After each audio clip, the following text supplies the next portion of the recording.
The last time you heard about Halo 2 was probably pretty recent, and that's typical. This game is loved by critics and fans alike, and that's for good reason. My name is Spencer, and today I wanted to talk about a game that shaped modern multiplayer gaming, overcame a disastrous development cycle, but somehow came out to be the best video game sequel of all time.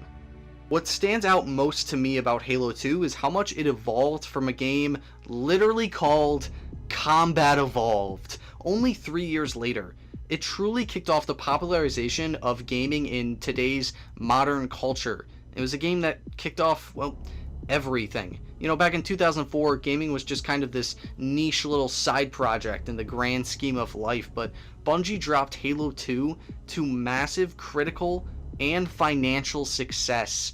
125 million in 24 hours, an absurd number at the time.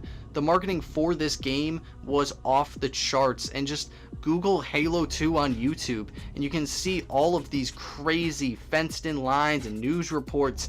The same thing that they did for Halo 3. It was honestly incredible marketing. It just wasn't another shooter. It was a game that brought people together from all walks of life, even if you didn't even really like video games back in the day. This is truly a game of all time, and it deserves that from the quality that it showed from day one. But behind the scenes, this game was an absolute car wreck. Its development an absolute disaster. Bungie promised the world bigger battles, better AI, massive set pieces, so much more. The infamous E3 2003 demo showed off a vision for Halo 2 that was so grand for the original Xbox, it wasn't even real to begin with, and wouldn't be until very recently, thanks to the help of the Dig Site team.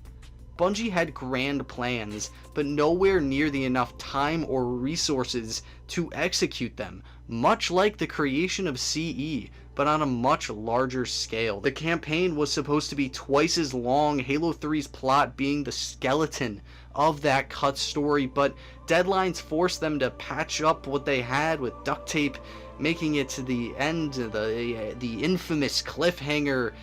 It wasn't some genius plan to keep players hooked.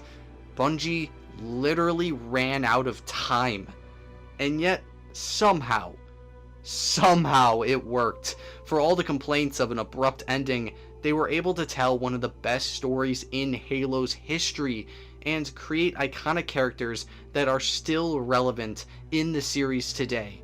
For the first time, you don't just play as the Master Chief. You play as the Arbiter, a disgraced elite stripped of his name after the events of CE and is forced to redeem himself. This was the most controversial decision Bungie ever made, and yet, it's what makes Halo 2's story so special. The Arbiter's arc is the best in the entire franchise, even though we barely get to see it. He goes from a blind follower of the Covenant's lies to a leader who sees the truth and fights for something real.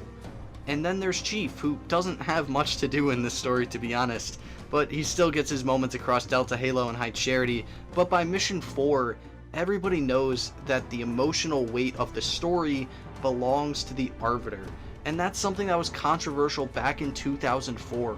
And one of the reasons growing up, I never really liked Halo 2 or the Arbiter to begin with. There was something about it. I only cared about the Master Chief. I wasn't old enough to understand what the story was trying to tell me. You know what also was 13-year-old Spencer's barrier to entry in 2014? The real villain of the game? The Jackal Snipers. The single enemy type that has traumatized an entire generation.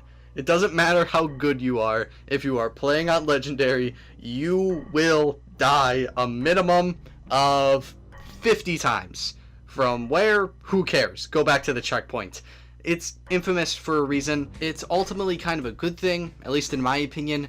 It means that people are still going to be talking about it 21 years later, even though I do hate those guys to literal death. But let's be real. The real reason people love Halo 2 isn't just the campaign. Well, I guess it is, but I had to think of a good transition. God, this game is so fucking good. It's the multiplayer. CE was never meant to be an online multiplayer game. The PC port had online, but it wasn't always the best, and it was hard to...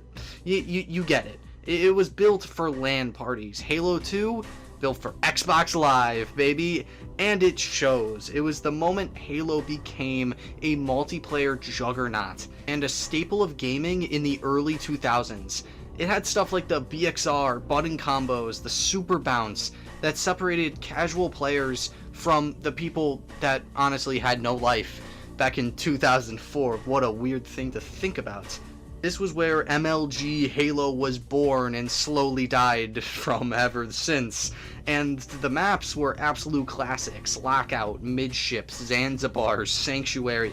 Maps so good that they keep being remade decades later in a game like Halo Infinite. And although personally I don't really enjoy Halo 2's matchmaking as much as other games after it, I can still appreciate that this game changed everything, with even some players wanting Halo Studios to chase what made this game so special in the first place. There are so many things that originated from Halo 2 that I can't even list them because they're still being implemented to this day. So many iconic weapons, maps, vehicles, everything Halo 2 did.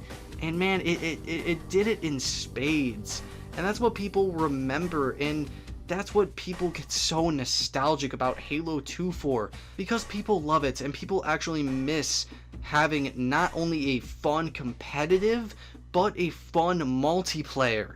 And that's something 343 has yet to fully accomplish. Halo 2 isn't just a sequel, it's the sequel, the blueprint, the reason gaming looks the way it does today. This is a game that didn't just follow up on CE, it took everything great about it, cranked it up to 11, and then changed the entire industry all while doing it.